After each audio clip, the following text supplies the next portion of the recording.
Hola, buenos días, bienvenidos de nuevo a mi canal. Bueno, pues ya por fin aquí estoy de vuelta a traeros un nuevo vídeo, bueno, pues también sin duda muy interesante dentro de lo que es la criminología, porque estamos hablando quizá del asesino esta vez sí más prolífico de la historia, más o menos a la par que el tema que traté en el caso anterior, Garavito, Pedro López y una serie de asesinos que están ahí siempre en la lista de los más, bueno, pues brutales, ¿no? En este sentido.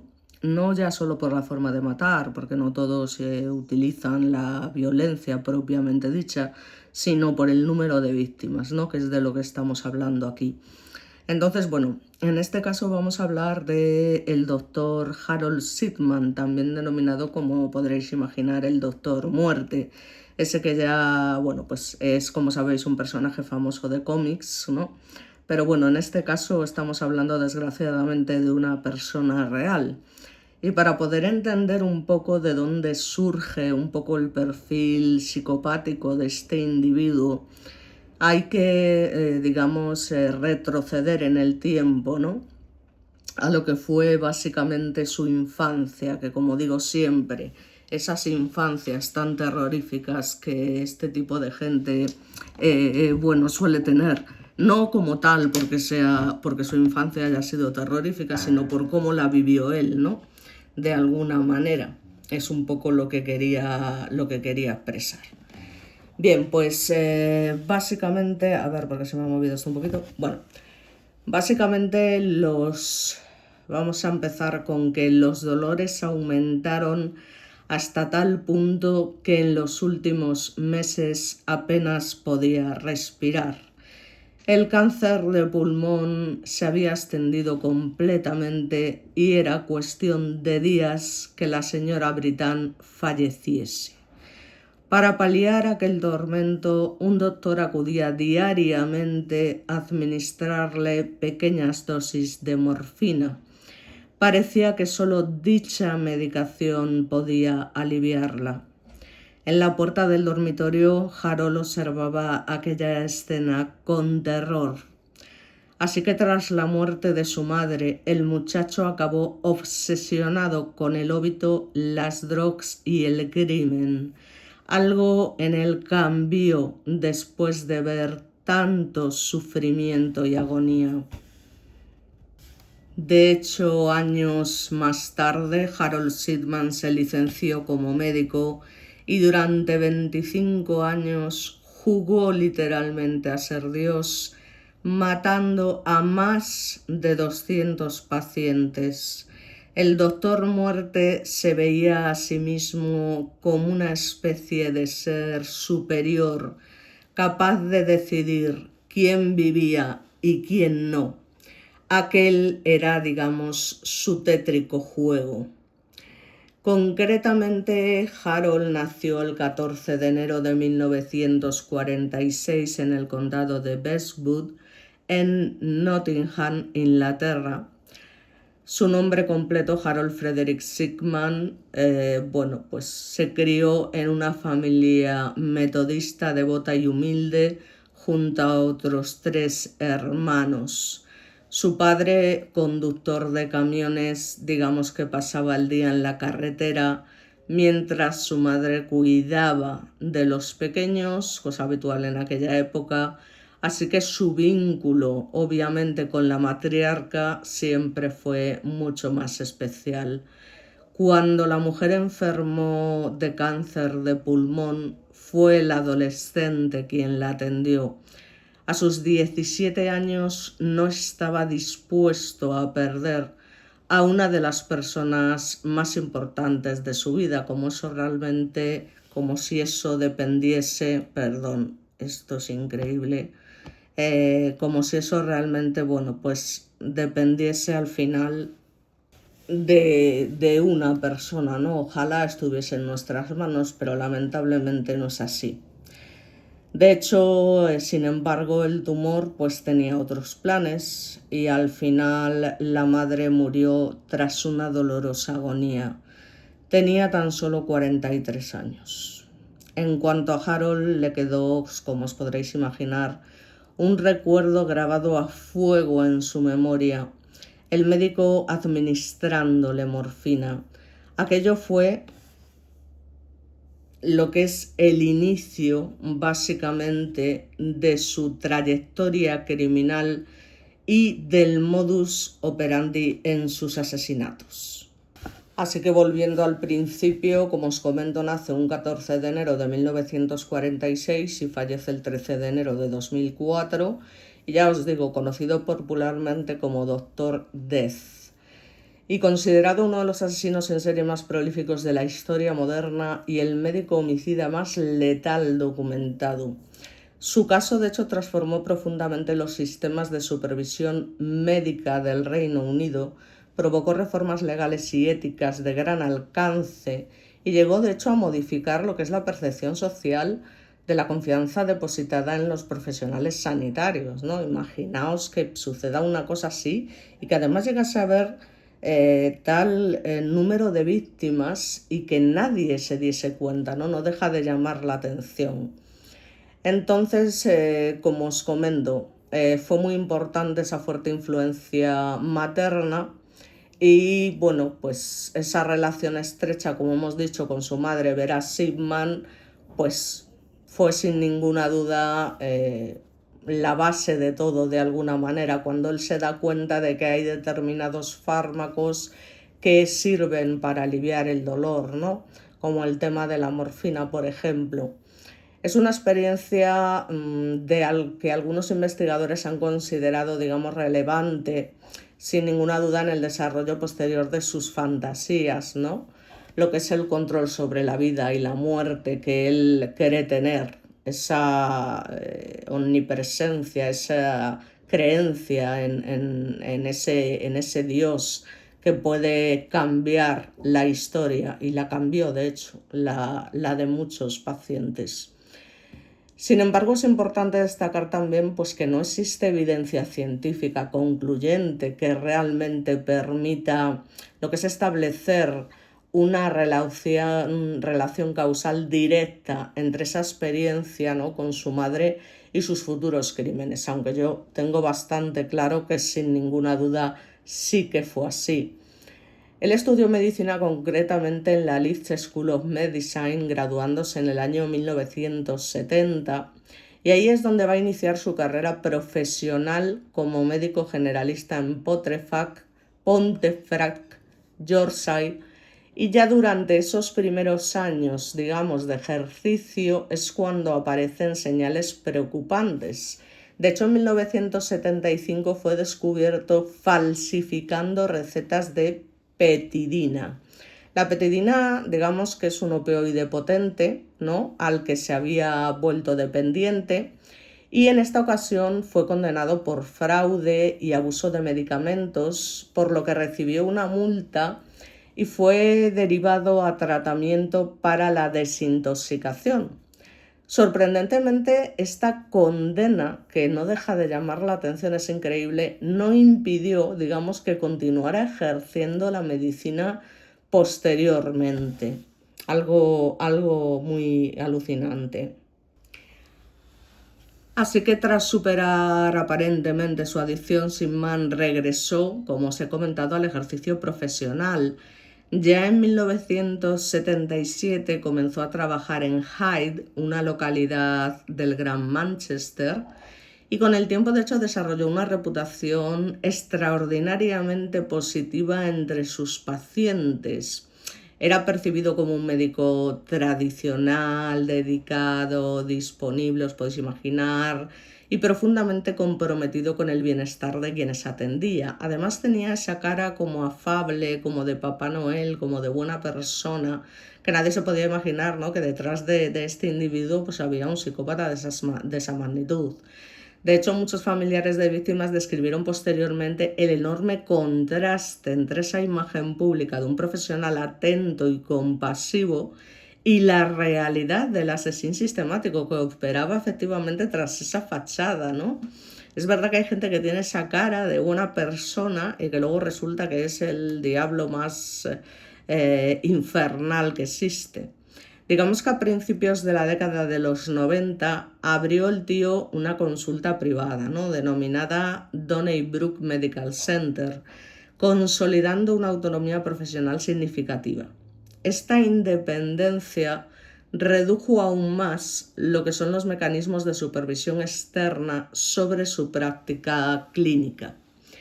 De hecho, el número exacto de víctimas continúa siendo objeto de debate académico y judicial, como pasó en el caso de Garavito. Son personas que tienen tantas víctimas, digamos, a su alrededor, que no se puede certificar con certeza exactamente cuántas víctimas fueron. Pero durante el juicio celebrado en 1999, digamos que fue condenado por 15 asesinatos, que eso no es nada, y un delito de falsificación documental. Y no obstante, la investigación pública posterior, conocida como Shipman Inquiry, presidida por Dame Janet Smith, concluyó que probablemente asesinó al menos a 215 personas, aunque identificó otros 45 casos sospechosos, elevando la posible cifra total a 260 víctimas, nada más y nada menos, y probablemente, como digo siempre, serían muchas más, lo cual hace que esta estimación convierta a Shipman en uno de los asesinos, como os comento, asesinos seriales más prolíficos jamás documentados. La mayoría de las víctimas, como no, pues eran mujeres de edad avanzada, generalmente entre los 70 y 90 años. No obstante, bueno, pues también se sabe que asesinan a hombres, incluso a personas relativamente más jóvenes. De hecho, su víctima más joven confirmada, lamentablemente, fue una mujer de tan solo 41 años. El patrón demográfico, de hecho, revela una preferencia significativa por pacientes ancianos que vivían solos o solas o padecían enfermedades crónicas, circunstancias que facilitaban, digamos, atribuir, y de ahí que se tardase tanto en descubrir lo que estaba pasando, estos fallecimientos a lo que son causas naturales, obviamente. Así que el modus operandi de Shipman era extraordinariamente sencillo, eficaz y, por supuesto, difícil de detectar dentro del contexto médico de la época. Habitualmente visitaba a sus pacientes en sus domicilios o los atendía en la consulta.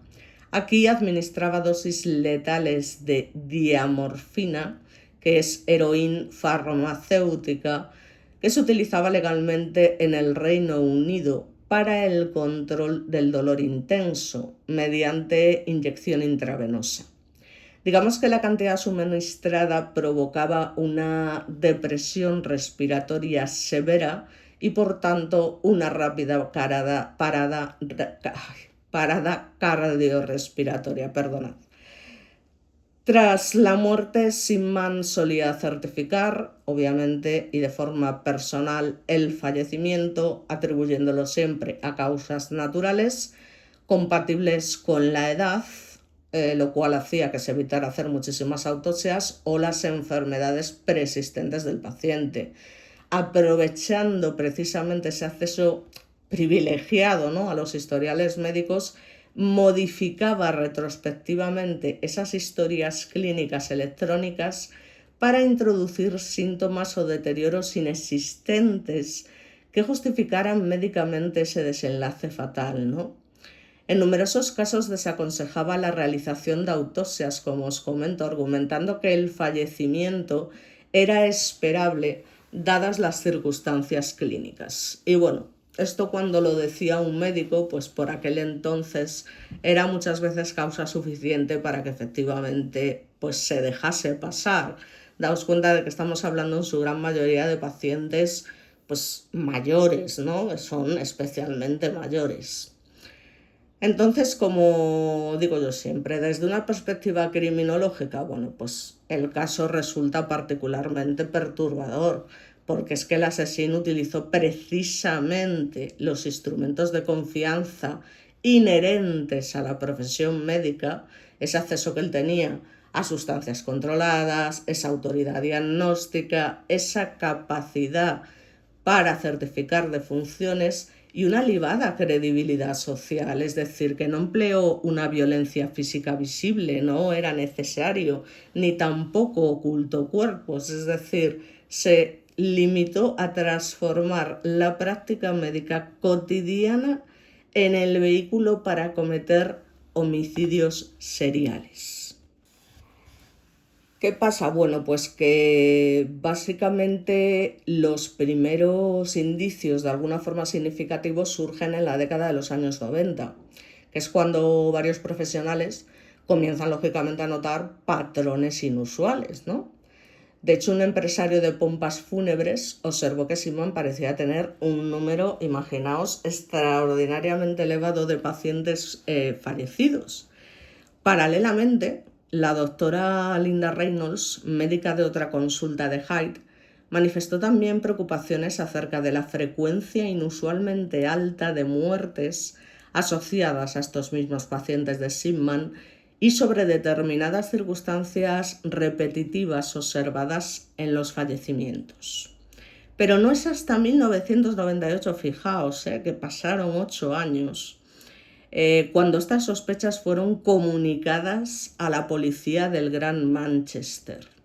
Sin embargo, una primera investigación o investigación inicial concluyó sin cargos, lo cual no deja de ser alucinante, ¿no? Y de llamar la atención. Los investigadores revisaron un número limitado de casos y resulta que, bueno, pues aceptan las explicaciones ofrecidas por el médico y se quedan tan anchos. Entonces, posteriormente, múltiples análisis institucionales señalarían deficiencias significativas en esta primera investigación. Hombre, faltaría más, ¿no? Es decir, una insuficiente revisión estadística, una falta de análisis toxicológico amplio y excesiva deferencia hacia la autoridad médica. Es que está claro, es decir, ¿cómo es posible que en esa primera investigación simplemente se limitasen a escuchar al médico y decir, bueno, pues como es médico nos creemos lo que dice y demás? Y luego, aparte, ya teniendo en cuenta que es que esto se detecta en el año 90 y hasta el 98 no es denunciado. O sea que estas cosas, la verdad, que son cosas incomprensibles. El acontecimiento decisivo que condujo a su caída, digamos, que ocurrió tras la muerte de Kathleen Grandi, una viuda de 81 años, es alcaldesa de Hyde y paciente de Simon.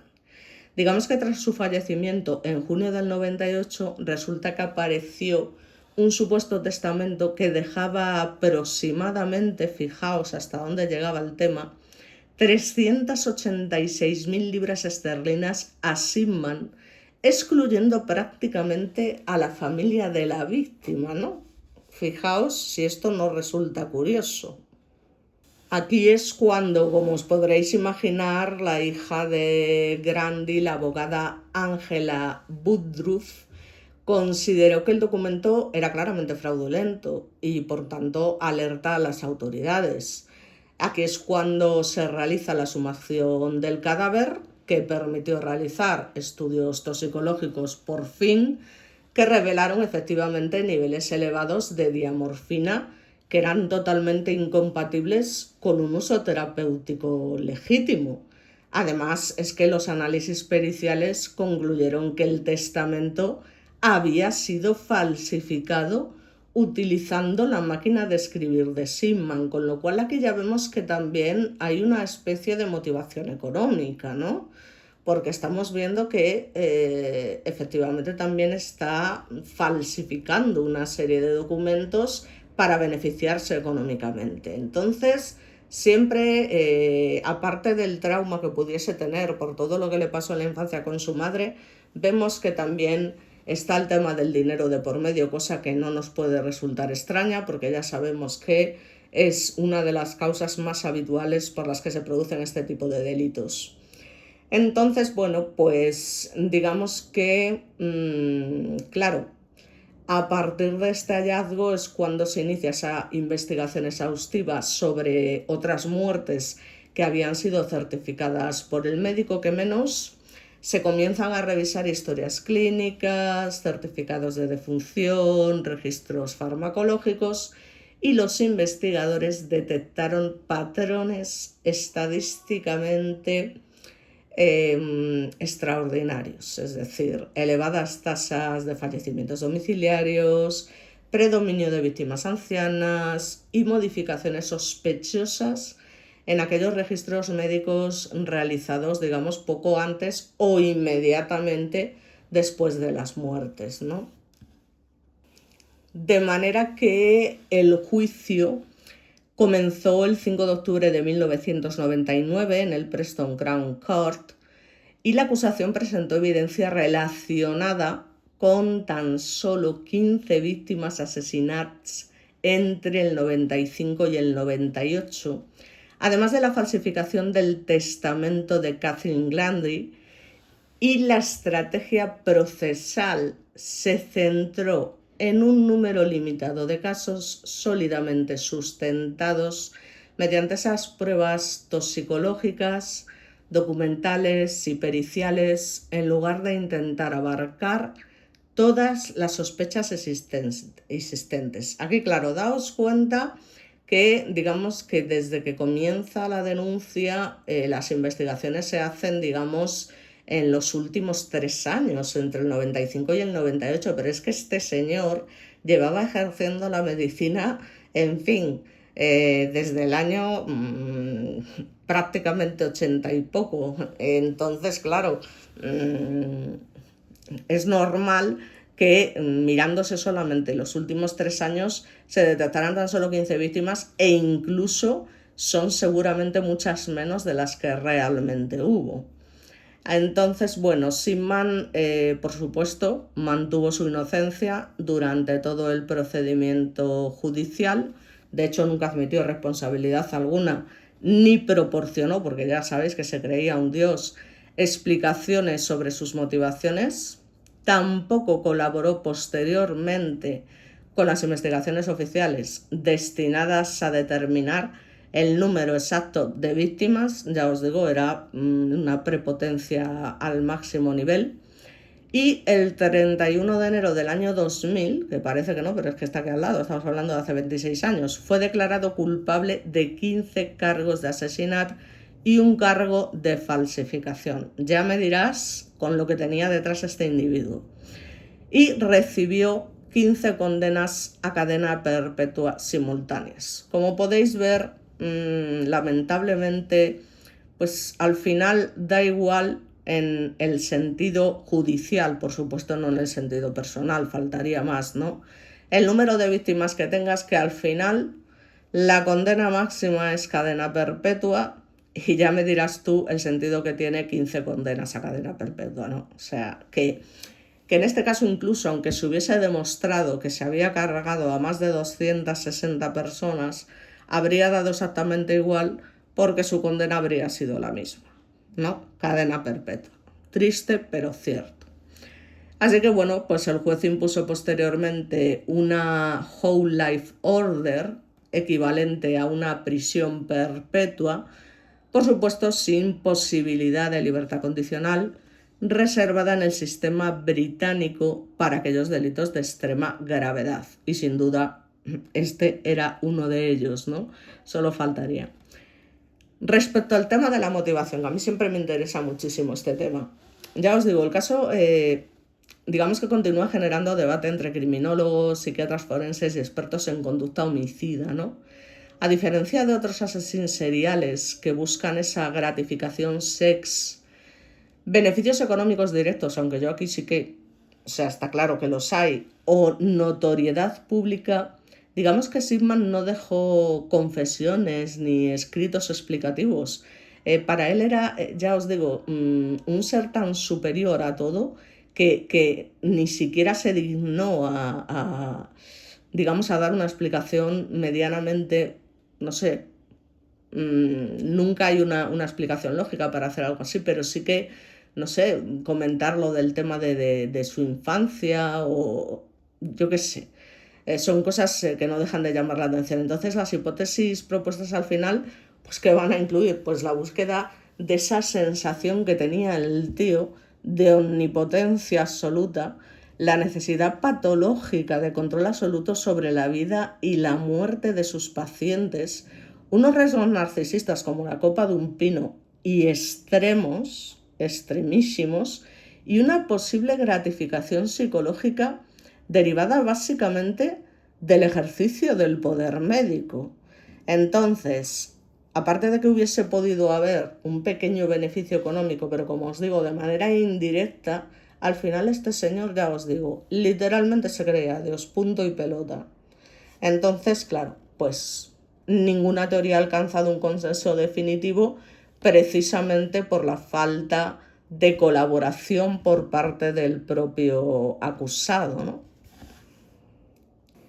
Claro, las consecuencias institucionales del caso fueron profundas. La Simman Inquiry, desarrollada entre 2001 y 2005, ya produjo varios informes extensos que analizaron esos fallos sistemáticos que obviamente permitieron la continuidad de los homicidios durante décadas. Estamos hablando, es que es una barbaridad. Entonces, entre las reformas implementadas en el Reino Unido destacan, entre otras, pues bueno, que se fortaleció, por ejemplo, se fortalecieron los procedimientos para certificar defunciones, hubo una mayor supervisión del acceso y prescripción de opioides controlados, una revisión periódica de la competencia profesional mediante sistemas de revalidación médica, también una mejora de mecanismos, digamos, para detectar patrones anómalos de mortalidad asociados a determinados profesionales sanitarios y un incremento de la comunicación entre organismos reguladores, fuerzas policiales y servicios de salud, ¿no? Esto fue un poco lo que conllevó, digamos, lo que fue el expediente criminal de este individuo, ¿no? En fin, es que tiene tela de asunto, ¿no? Simman fue encarcelado en la prisión de Wakefield el 13 de enero de 2004, un día antes de cumplir 58 años. Era un hombre relativamente joven, digamos que tampoco era un abuelito.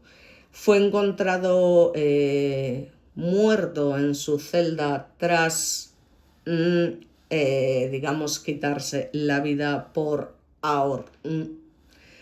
Y este suceso puso fin a cualquier posibilidad de obtener, fijaos hasta dónde llegaba su mente, de con tal de mantener esa prepotencia que le caracterizaba, que el tío, antes de confesar y de reconocer lo que había estado haciendo, que él se creía que lo había hecho en todo su derecho, en esa condición de Dios en la tierra, el tío se quitó del medio simplemente con tal de no confesar ni dar una explicación, porque creía que no tenía por qué hacerlo directa sobre sus actos. Yo, de verdad, me vais a perdonar, pero son cosas que me superan, ¿no? Porque para muchas familias de las víctimas, la ausencia de respuestas es una forma adicional de sufrimiento. Lo vemos un día tras otro en desapariciones, en jolín. Es que nunca pudieron comprender por qué sus seres queridos fueron seleccionados. Es decir, por qué unos sí, por qué otros no. Pues básicamente porque el individuo, este malnacido, se creía Dios y punto. Pero claro, eso es muy difícil de entender para los familiares de las víctimas. ¿Por qué mi madre sí y el padre de esa paciente no? Por ejemplo, ¿no? Sobre todo porque tenía esa predilección por las mujeres, entiendo que por el tema de su madre, pero bueno, eso es una percepción mía. Entonces, este caso, el caso de Harold Simman, representa uno de los mayores fracasos institucionales, sin ninguna duda, de la medicina moderna, porque una cosa que se está viendo, como os digo, en el año 90, no se denuncia hasta el 98, se hace una primera investigación pésima donde se crea la palabra a rajatabla de lo que dice este individuo, en fin. Entonces, durante más de 2 décadas, un profesional investido de autoridad científica total y confianza social utilizó precisamente estas cualidades para cometer homicidios, que son asesinatos repetidos sin despertar sospechas suficientes. Es algo increíble. Entonces su historia constituye hoy un referente obligado, de hecho, en los estudios de criminología clínica, psiquiatría forense, ética médica e incluso gestión de riesgos sanitarios, demostrando que incluso las profesiones basadas en el cuidado y la confianza requieren sistemas robustos de supervisión, transparencia y rendición de cuentas. De hecho, posteriormente a este caso, incluso en medio de este caso, hemos visto otros casos, pero con muchísimas menos víctimas, precisamente porque ya se investiga más de cerca lo del caso del celador de Olot, por ejemplo, o alguna enfermera que también incluso asesina a bebés. O sea, es una cosa alucinante, de verdad que patético esto, lo de los bebés. Ya os digo que es algo que me supera y demás, ya hablaremos del tema en su momento. Pero bueno, como os digo, las cifras exactas probablemente nunca se van a conocer con absoluta certeza, como ya pasó con el caso de Garavito. Aquí lo tenemos, bueno, con su familia. Y el consenso histórico, de hecho, sostiene que este individuo, Harold Shipman, transformó para siempre la manera en que los sistemas sanitarios evalúan la seguridad del paciente, como hemos dicho, y la supervisión de los profesionales médicos, dejando un legado marcado por la tragedia, la desconfianza institucional y una profunda revisión de los mecanismos destinados a proteger a las personas más vulnerables de la sociedad.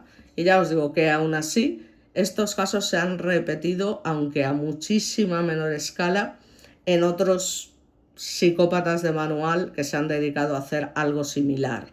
Por otros motivos, evidentemente, con unas motivaciones distintas. Este hombre se creía Dios, ¿no? Pero bueno.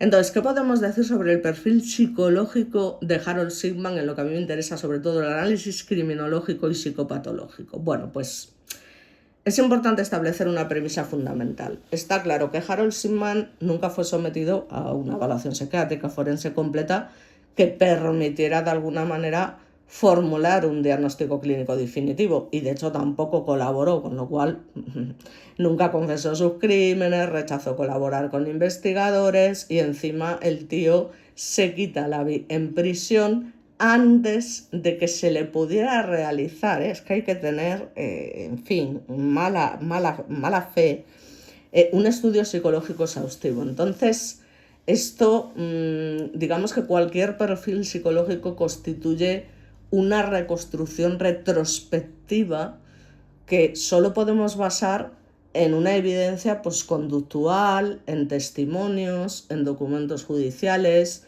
y algunos análisis criminológicos posteriores. Entonces, desde la perspectiva de la psicología forense, bueno, pues Shipman presenta características compatibles con varios constructos psicopatológicos, ¿no? Aunque ninguno puede confirmarse categóricamente. Lo que hemos dicho, personalidad narcisista patológica y sentido de omnipotencia. Este es uno de los rasgos más frecuentemente señalados, digamos, por todos los expertos, que es esa presencia de una grandiosidad extrema, característica asociada a rasgos narcisistas patológicos. Shipman se percibía a sí mismo, ya os digo, como una figura excepcionalmente competente e independiente, que trabajaba con esa escasa supervisión, que tomaba decisiones unilaterales y que mostraba una gran confianza en su capacidad para controlar cualquier situación. Entonces, la elección de las víctimas vulnerables y la aparente ausencia de temor a ser descubierto sugieren, como os comento, una fuerte creencia en su propia superioridad intelectual y moral, que tiene tela. En los individuos con rasgos narcisistas severos como este, la necesidad de mantener, digamos, una imagen de perfección también puede coexistir, digamos, con una profunda incapacidad para aceptar críticas, por supuesto, limitaciones externas. Es decir, ¿quién le va a decir a un tío que se cree superior qué es lo que tiene que hacer, o si se ha equivocado o no, o cómo? En fin, ni de coña, ¿no? Esta gente no acepta nada de eso. Entonces, Shipman parecía considerar, de hecho, que lo que son las normas sociales y profesionales directamente no estaban hechas para él y de hecho no se aplicaban en su caso. O sea, él estaba plenamente convencido de que era ajeno a todo esto. Es una cosa increíble. Algunos criminólogos, de hecho, han descrito esta actitud, si se puede decir, como lo que he dicho al final, ¿no?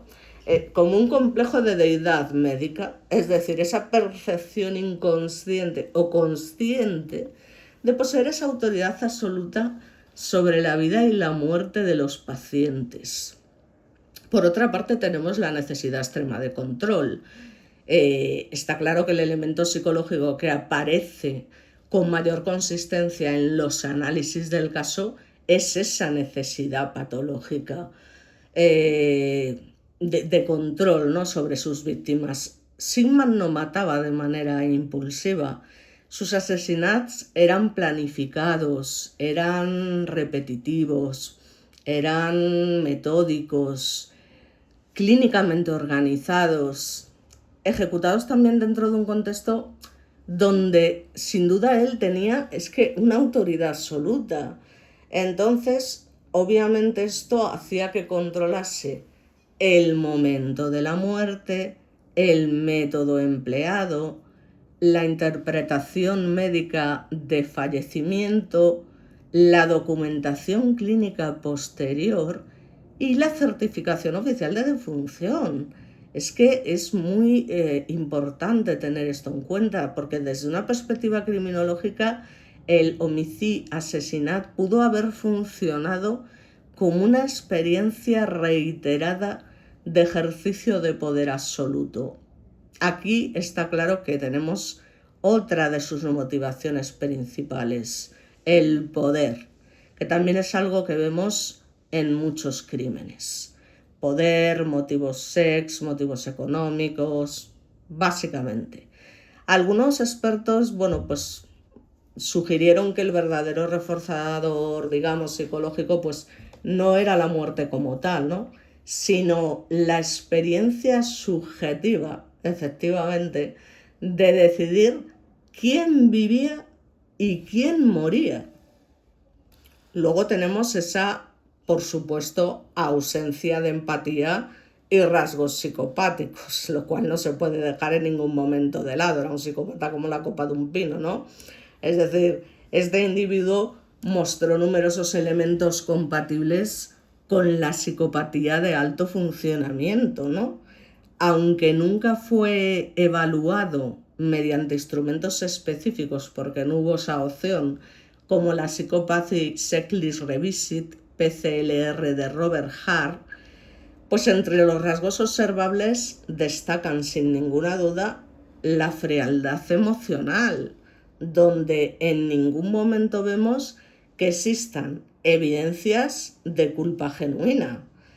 Además es que, como comento, durante el juicio el tío se limitó a negar sistemáticamente los hechos, en ningún momento expresó remordimiento, por supuesto y lamentablemente nunca pidió perdón a las familias, porque tenéis que entender que ya os digo que este hombre se consideraba una deidad y entonces para él las normas no estaban hechas para él estaba por encima de todo eso. Y además nunca proporcionó información, ¿no?, sobre otras víctimas, lo cual al final es lo que también ayudó a causar ese sufrimiento del que hemos hablado antes. Y esto demuestra que es un psicópata también de manual, ¿no?, porque esa manera de hacer daño pues no deja de tener características psicopáticas totales, vamos, de manual. Luego además era un manipulador interpersonal. Daros cuenta que estamos hablando de un tipo que durante décadas logra proyectar esa imagen de, como digo yo, de Papá Noel, ¿no?, de médico atento, profesional compasivo, de miembro incluso respetado, ¿no?, de la comunidad. Y tenía esa cara, pues esa cara que es que no tenía cara de mala persona, tenía esa cara del abuelete, que no era abuelete, pero con esa barba blanca, esos ojos azules, sus gafitas, tal. En fin, un poco como el papel este que hacía este actor que falleció también se quitó también del medio, me saldrá Robin Williams, ¿no? Cuando hacía de médico en Patch Adams, por ejemplo, pues es un poco similar con esos rasgos de su barbita, sus ojitos azules, en fin. Entonces, la discrepancia de alguna manera entre la identidad pública y la conducta privada constituye una característica frecuente sin ninguna duda en psicópatas funcionales. Yo ya os digo, es que además quién se lo va a esperar, ¿no? De personas con estas características, tanto físicas como las que él aparentaba tener de manera psicológica. Por otra parte está el engaño persistente, ¿no? El tío es que manipuló historias clínicas, certificados médicos, prescripciones farmacológicas, documentos legales incluyendo testamentos. Aquí sí que veo esa motivación económica, aunque sea de manera indirecta. Y luego la mentira instrumental es que fue una herramienta habitual para él para poder mantener su actividad homicida. Es que es una cosa, en fin, que tiene mucha tela, ¿no? Luego tenemos lo que es una ausencia de ansiedad aparente, es decir, Assassin durante más de 20 años el tipo, sin modificar significativamente lo que son sus rutinas profesionales, porque como nadie se daba cuenta de lo que estaba pasando, y cuando se quisieron dar cuenta tampoco es que se diera mucha prisa en denunciar, pues la continuidad del comportamiento indica que tenía una elevada tolerancia al riesgo, es decir, básicamente le importaba 3 pepinos si le descubrían o no, porque él creía que estaba actuando dentro de su gran potestad de hacer lo que le daba la gana.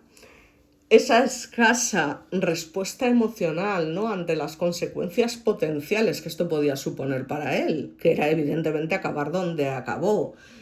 Todo esto pues se la traía al pairo, es increíble. Y de hecho, que llegase a quitarse la vida es el mayor ejemplo de ello. Y una desensibilización completa frente al daño causado, ¿no? Y además continuo, por no aclarar a esas víctimas el por qué, ¿no? O sea, pues bueno, porque no quería verlas sufrir, porque intenté que tuvieran una muerte mejor, algo, pero no. O sea, era increíble. Entonces aquí podemos realizar esta pregunta, ¿no? ¿era un ángel de la muerte este individuo? En la literatura criminológica, desde luego, existe esa categoría denominada Angel of Death, ¿no?, que engloba, digamos, a profesionales sanitarios que, como os he dicho, hemos visto más, que asesinan pacientes bajo diversas motivaciones. No como este individuo, pero sí que hemos visto otros casos. Entonces, sin embargo, Sigman difiere, como os comento, parcialmente del perfil clásico, lo que lo convirtió precisamente en ese asesino más prolífico, uno de los más, de hecho, se cree que el que más, ¿no? Incluso más que Garavito, en fin, lo que pasa que Garavito era, pero vamos a ver, el triple de cruel, o sea, lo que hacía con los niños es que, en fin, una cosa difícil, imperdonable. ¿Cómo se puede ser tan malvado para hacer algo así, tanto daño físico y psíquico, ambas cosas? Entonces, bueno, muchos asesinos de este tipo justifican sus actos mediante ideas como os comentaba, pues aliviar el sufrimiento, ¿no? Es que yo lo que quería era pues evitar que sufriera y tal, practicar incluso una eutanasia encubierta y ayudar, entre comillas, a morir. Claro, esto es lo que se espera un poco por parte de los familiares, que él explicase o que dijese algo en este sentido, y fue lo que no hizo. Entonces, en el caso de este tipo, la evidencia disponible es que no respalda motivaciones altruistas, porque varias víctimas, para empezar, no estaban terminales, con lo cual las asesinó porque le dio la gana. Se encontraban clínicamente estables y desde luego no habían expresado deseos de morir. Entonces nos encontramos ante un psicópata de manual. Por ello, numerosos expertos consideran que Sigman se ajusta mejor a un perfil de asesino serial organizado que utilizó la medicina como medio operativo más que al de un cuidador, digamos, distorsionado, que actuaba por compasión, en fin, lo que se suele, digamos, manifestar en estos casos, ¿no? Bueno, aquí os voy poniendo algunas de las víctimas y demás. Entonces, por otra parte, está lo de la cuestión de la motivación. Ya os digo, el aspecto realmente más desconcertante del caso es que nunca se identificó esta motivación clara y consistente, porque no parece haber actuado tampoco principalmente, cuidado, eso no quiere decir que no lo hubiera hecho en algún momento, por ese beneficio económico, aunque sí que sabemos, como os comento, que falsificó el testamento de Kathleen Grandi y la inmensa mayoría de los homicidios, digamos que no generó ganancias financieras.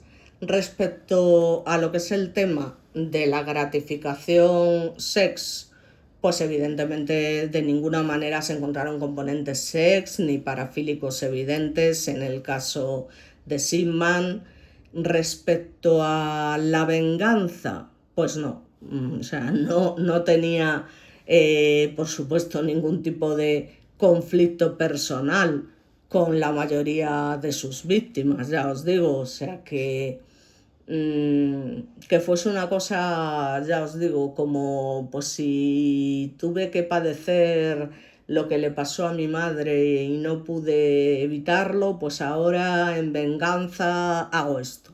Bueno, pues en principio, desde luego, por conflicto personal no fue. Que luego él tuviera su idea, como os acabo de comentar, pues bueno, eso es otro tema. Luego ya, lo que sería ideología o creencias religiosas, pues la verdad es que tampoco manifestó convicciones que de ninguna manera justificaran los asesinatos, ¿no? Así que bueno, digamos que la hipótesis predominante al final sostiene que la motivación principal pudo ser una combinación de necesidad de control, esa sensación total de omnipotencia, de deidad en la tierra, esa gratificación psicológica derivada del dominio absoluto, los rasgos psicopáticos, por supuesto, y narcisistas en extremo. Y, dicho en otras palabras, matar pudo convertirse en una fuente de reafirmación de identidad y poder personal. Así que podríamos decir que realmente la motivación era básicamente poder absoluto. Había una organización criminal elevada. Desde la tipología del FBI sobre asesinos seriales, Sigman encaja ampliamente dentro del perfil de asesino organizado, cuyas características eran, pues, de rasgos que tenía una inteligencia promedio superior, que tenía o llevaba a cabo una planificación previa, una selección específica de víctimas, un control de la escena del crimen, una manipulación de la evidencia, una adaptación social adecuada, un empleo estable y, sobre todo, de manera muy elevada, esa capacidad de engaño prolongado, a diferencia de asesinos desorganizados impulsivos. Sigman logró mantener una doble vida altamente funcional durante décadas. Ese papel de la profesión médica. La medicina proporcionó a Sigman 3 elementos psicológicamente reforzantes, ¿no? Que de alguna manera ya lo hemos dicho, ¿no? Autoridad, los pacientes obedecían sus indicaciones sin cuestionarlas. Si siempre se respetó a los médicos, ahora quizás cuando menos se respeten, pero en su día la palabra de un médico iba a misa, ¿no? O sea, nadie se atrevía a cuestionar a un médico, o sea, que imaginaros en aquel entonces. Luego el acceso, porque el tío lógicamente disponía de fármacos letales y contacto directo con personas vulnerables. Y luego, por supuesto, pues esa legitimidad precisamente que le da su puesto. La sociedad asumía que sus decisiones estaban guiadas por el beneficio del paciente. De manera que la profesión no creó necesariamente la patología, pero sí proporcionó un entorno ideal para expresarla y sostenerla, ¿no? ¿Se podría decir que tenía trastorno antisocial de la personalidad? Bueno, retrospectivamente sí que hay muchos especialistas que consideran probable la presencia de rasgos compatibles con ese trastorno antisocial de la personalidad, caracterizado sobre todo pues, por violación persistente de normas sociales, conductas engañosas, impulsividad o irresponsabilidad, ausencia de remordimiento, explotación de otras personas. Es decir, si pudiese ser un sociópata en lugar de un psicópata, ¿no? Bueno, pues es que Sigman mostraba una capacidad de planificación y adaptación social muy superior a la observada en muchos individuos con este diagnóstico. Es lo que comento yo, la diferencia entre un psicópata y un sociópata es que el sociópata es mucho más impulsivo, hace las cosas sin pensar, de manera, pues eso, no hace caso a las normas y demás. Sin embargo, los psicópatas son mucho más fríos, tienen todo mucho más preparado desde el inicio, son muy manipuladores, lo ven todo más a futuro, es decir, existe mucha premeditación. Sin embargo, en este hombre pues no la había, con lo cual yo desde luego no consideraría precisamente que fuese un sociópata, aunque tuviese algunos rasgos, porque para mí está clarísimo que era un psicópata de manual, ¿no? Entonces, bueno, pues algunos autores consideran más preciso, y yo incluida, describirlo como un individuo con rasgos psicopáticos prominentes dentro, obviamente también, de una personalidad narcisista altamente funcional, ¿no? Entonces, bueno, realmente a modo de conclusión podríamos decir que el perfil psicológico más aceptado de Harold Sigman es, sin ninguna duda, la de un asesino serial organizado, altamente funcional, con marcados rasgos psicopáticos y narcisistas, caracterizado por esa profunda necesidad de control y esa aparente ausencia de empatía o remordimiento. Lo que convierte su caso en excepcional no es únicamente el número probable de víctimas, ¿no?, sino la utilización de una profesión que se basa totalmente en la confianza y el cuidado, que es lo que tiene tela, como instrumento para satisfacer necesidades psicológicas relacionadas con el poder y la dominación. Entonces aquí lo triste es, bueno, esto es una imagen ficticia sobre una película, ¿no?, donde está con un policía, pero bueno, ya para terminar, comentaros que la mayor incógnita permanece irresuelta, digamos, en este caso, es precisamente esa, que Sigman murió sin explicar por qué mataba. Y debido a esto, cualquier formulación psicológica que queramos hacer va a seguir siendo una inferencia, digamos, basada en la evidencia conductual y no un diagnóstico clínico definitivo. Es decir, que aunque nos podamos haber hecho una idea de todo esto que hemos estado contando, del tema del poder, de que tenía esa prepotencia, ese narcisismo supremo, pues todo eso evidentemente estaba ahí sin ninguna duda. Su comportamiento era inestable y cambiante, sobre todo cuando era joven, aunque se le viera ese chico afable, atento y buen estudiante, pero había gente, sin embargo, que lo describía como un ser agresivo y violento, Por eso digo esa inestabilidad. Claro, ese cóctel diario de fármacos y sustancias estupefacientes a las que fue adicto en un principio tampoco beneficiaban en nada a lo que es ese proceso de alguna manera depresivo que pudo sufrir tras el fallecimiento de la madre. Pero bueno, en fin, ¿qué queréis que os diga? Entonces, bueno, pues básicamente esto es lo que os puedo contar. Parece ser que sí que elegía o se ha querido también dar como explicación cuando comenzó a matar, ¿no? Y luego lo siguió haciendo de forma paulatina para no levantar en teoría sospechas, que elegía a los enfermos, y esto os lo dejo ahí para que penséis en ello, que le caían mal. O sea, normalmente esas mujeres mayores de 75 años, sin importarle, ya os digo, el grado de dolencia, fuese algo leve, fuese algo crónico, fuese algo terminal. O sea que, en fin, esto es ya un poco como el colmo de los colmos. O sea, imaginaos que después de todo esto, realmente, aunque esto no se puede saber con certeza, es que no se puede saber con certeza, porque no tenemos esa opción.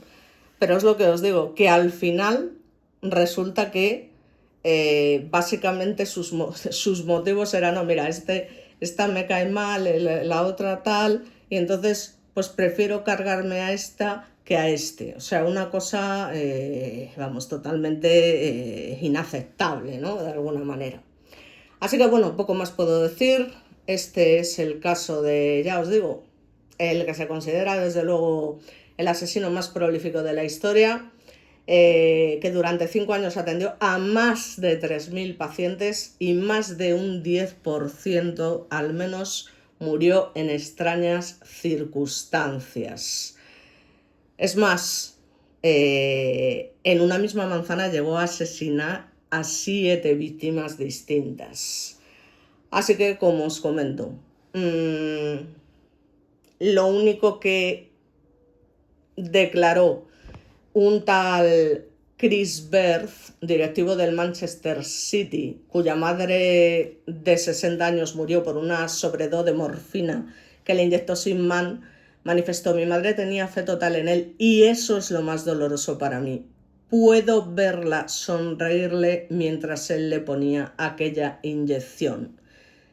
Ella creía que era para curarla. Así que con esto y un bizcocho terminamos este crimen tan brutal, ¿no? Este asesino tan prolífico, y por mi parte poco más. Nada, muchas gracias como siempre a todos los que me escucháis y nos vemos de nuevo en el próximo vídeo.